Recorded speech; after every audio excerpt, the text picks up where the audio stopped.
Whoa, that was a doozy. Charlie Kaufman's adaptation of I'm Thinking of Ending Things just landed on Netflix, and there's probably a large group of people that aren't going to enjoy it. Does that make it bad, though?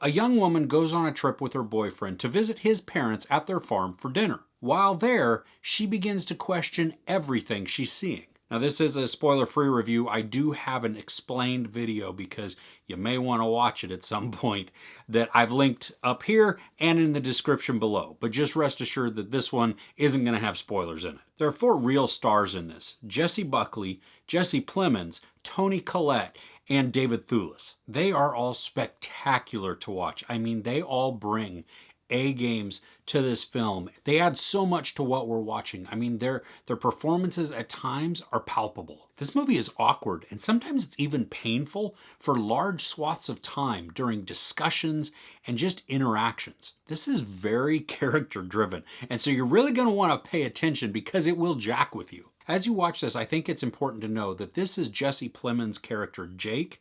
It's really his story, and he is the focus of everything that we're watching. While you're watching this, I mean, time and continuity, they basically just take the day off. I mean, at one point I was thinking, well, gosh, this might be easy for the continuity director as they're watching this, because it was like, in some scenes, a character would be wearing one thing, and then things would switch, and the character would be wearing something different, and then back again. And so, you know, you put on a sweater in this scene, and then all of a sudden we cut, and now this character's not wearing a sweater. Normally, that would be a huge issue because we didn't watch the character take off the sweater to show that they have made this change.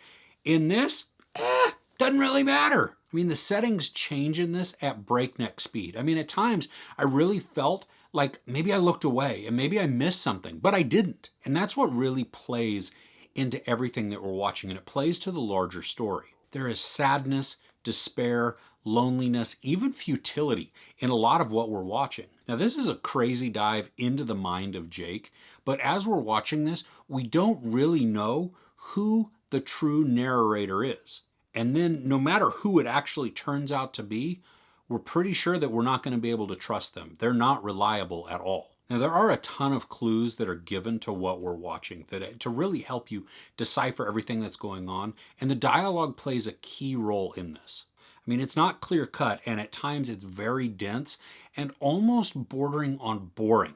Like, there's just so much dialogue going on, and it doesn't seem to be going anywhere. That you just have these cringeworthy discussions and these interactions where you're just like, oh, I don't know if I can take this anymore. But everything is pointing to what the story is all about. The visuals in this are bizarre at times, but they're also wonderful to watch. There was a moment towards the end of this film that really reminded me of something that I saw recently in another Netflix production, Giri Haji. In both of those, there is this sequence that is visually stunning to watch. I mean, it's beautiful, but the content of what they're displaying and what they're putting forth is crazy. I mean, there is so much packed in to this small amount of time. It's also very jarring because it seems to come out of nowhere, that it doesn't match a lot of the other visuals that we've seen in the film. This is shot in almost a square format, so you do have the black bars on the left and the right. And what that really allows is for some intimate shots. And what that means is when we see a character, and because we're not seeing the full width of everything like we are used to seeing in most modern films, it crops out surroundings. This adds to the feeling of loneliness and really helps to just put us in the mindset of our characters. The movie is based on a novel, and I'm really curious if the novel is easier to follow or if it's more difficult. I mean, typically, you know, in a novel, you have a lot more detail and you have the ability of just pages and pages to really just dive in and to get into characters' heads. And when it's put into a visual format, it sometimes loses a little bit of that context. Sometimes some of the locations or just the settings of what we're watching feels like we're watching a play. Sure, we might move a little bit within a larger setting, but we're only moving room to room, and we're still being very intimate with our characters, that we're right up close with them, we're listening to their dialogue, we're watching their conversations and just how they interact with each other, and even at times we're hearing their inner thoughts. Sometimes though, when we're hearing that especially, or when we're really up close, we do get a sense of claustrophobia. And I think that's because of just some of those awkward and uncomfortable situations or conversations that are happening between the characters. Each of the characters give really terrific performances. I mean, convincing isn't even the right word to use. Like I said at the beginning, it was palpable. Like I could feel them. And just, especially there is this one scene, this dinner scene that, it was just crazy to watch.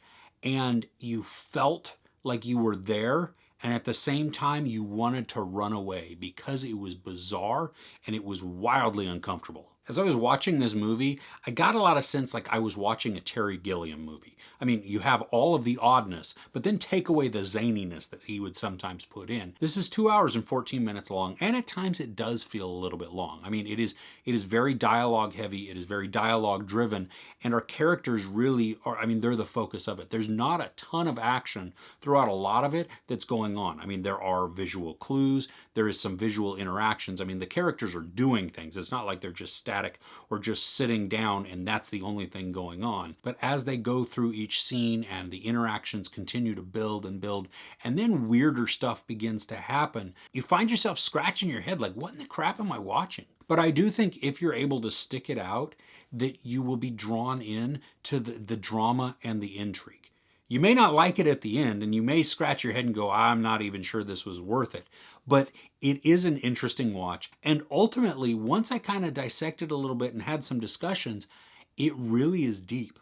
And it's crazy at what the message is within the film. And understanding that also helped me to appreciate what I was watching so much more. There's no sex, some brief nudity, some profanity, and not really any violence. I'm thinking of ending things, 4.5 out of 5 couches. What is the oddest movie you've watched recently? Let me know in the comments below. If you enjoyed this review, please give it a like. Also, don't forget to share and subscribe. I'm Chris. This is Movies and Munchies. Thanks for catching with me.